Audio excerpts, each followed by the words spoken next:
రాష్ట్ర ప్రభుత్వం 5 ఏళ్ల కాలంలో దళిత గిరిజన సంబంధించిన సప్లా నిధులని పక్కదారి పట్టించడంలో ప్రధాన పాత్ర పోషించింది. సప్లా నిధులు మొత్తం కూడా నవరత్నాలకి పక్కదారి పట్టిస్తూ ఉంది. అలాంటి పరిస్థితుల్లో నా ఎస్సీ, నా ఎస్టీ, నా బీసీ, నా మైనార్టీ చెప్పారంటే రాష్ట్ర ముఖ్యమంత్రి గారు ఎన్నికలకు సిద్ధమని చెప్పి ప్రకటిస్తూ ఉన్నారు.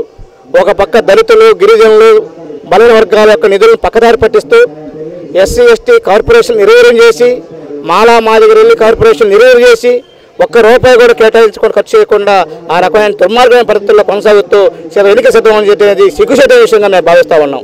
రెండోది, ఈరోజు ఎన్టీఆర్ జిల్లాలో విజయవాడలో 125 అడుగుల అంబేద్కర్ విగ్రహాన్ని పెట్టడం అనేది పెట్టారు. అది అభినందనకర విషయం.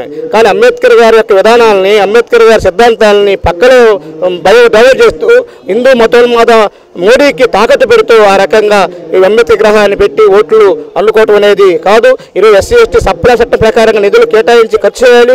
ఆ నిధులకి ఖర్చు చేసుకోవడం ప్రయత్నం చేయాలి. అలాంటి కాని పక్షంలో మాత్రం ఎన్నికల్లో రాబోయే కాలంలో ఈ యొక్క జగన్మోహన్ రెడ్డి యొక్క దుర్మార్గాన్ని వ్యతిరేక ఓటు అవసరం ఉంటుంది. అలాంటి దానికోసంగా నువ్వు సిద్ధపడినా కానీ దళితులు, గిరిజనులు సిద్ధంగా లేదని చెప్పి తెలియజేస్తా ఉన్నా. అండ్రా మాల్యాద్రి, కేవీపీఎస్ రాష్ట్ర ప్రధాన కార్యదర్శి. గౌరవనీయులు ముఖ్యమంత్రి జగన్మోహన్ రెడ్డి గారు 10 సంవత్సరాలు రోడ్ల మీద తిని, రోడ్ల మీద పడుకుని ఒక కుటుంబాన్ని కూడా వదిలేసి తిరిగారు. ఆయన్ని అందరూ నమ్మారు.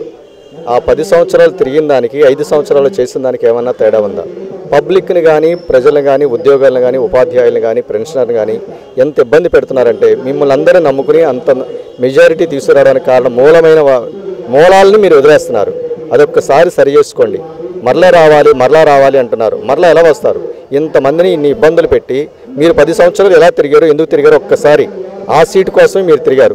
అదే సీటును వదిలేసి మళ్ళీ నేల విడిచి సాము చేస్తున్నట్లు ఉంది. అందువలన ఉపాధ్యాయుల్ని, ఉద్యోగుల్ని, పెన్షనర్ని అందరినీ మళ్ళీ దగ్గర చేసుకోవడానికి మీరు ఏం చేయాలో అవి అవలంబించండి. మీరే అన్నదే కదా, సిపిఎస్ తీసేస్తా నేను వారం రోజుల్లోనే, నెల రోజులని, సంవత్సరం అని ఎన్ని సంవత్సరాల నుంచి ఇది గడుపుతున్నారు? అది మీరన్నదే, మేము అన్నది కాదు. మేము అలా చేస్తాం కాబట్టి మీరు మద్దతు ఇవ్వమంటే అన్ని సంఘాలు మీకు మద్దతు ఇచ్చాయి. ముఖ్యంగా యూటీఎఫ్ వారు మేము చేసే ధర్మాలకు కానీ మమ్మల్ని భయభ్రాంతులు చేస్తున్నారు. మీరు అది తప్పు సార్. అది ఆ విధంగా చేయకుండా మీరు ఉపాధ్యాయులకి, ఉద్యోగులకి, పెన్షనర్లకి ఏం చేయాలో, ఎలా చేస్తే బెటర్గా ఉంటుందో అలా చేసి మరలా మీరు వస్తే మేము వీఆర్ ద పబ్లిక్ సర్వెంట్స్. మీరు ఏ విధంగా అయితే శాసనాలు చేస్తారో ఆ శాసనాలని ఇంప్లిమెంట్ చేయాల్సిన బాధ్యత మాది. అంతేగాని మీ మీద వ్యతిరేకం కాదు, మీ విధానాలకు వ్యతిరేకంగా చేస్తున్నామే తప్ప మీ ప్రభుత్వాలకు వ్యతిరేకం కాదు.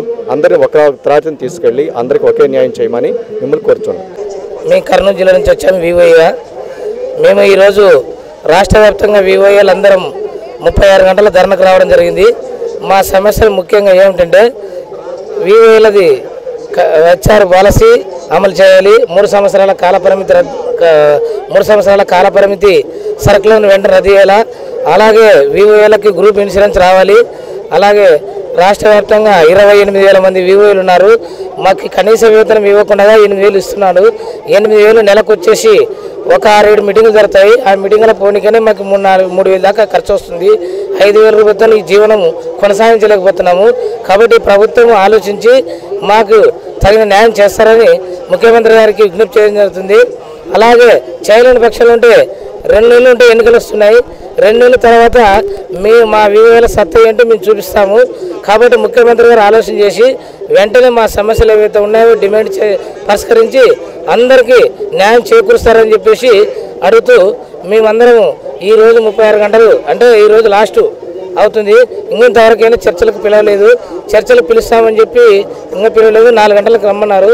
అలాగే మేము వెళ్ళి మా సమస్యలు కానీ పరిష్కారం కాకుంటే రానున్న ఎన్నికల్లో జగన్మోహన్ రెడ్డికి బుద్ధి చెప్తాం.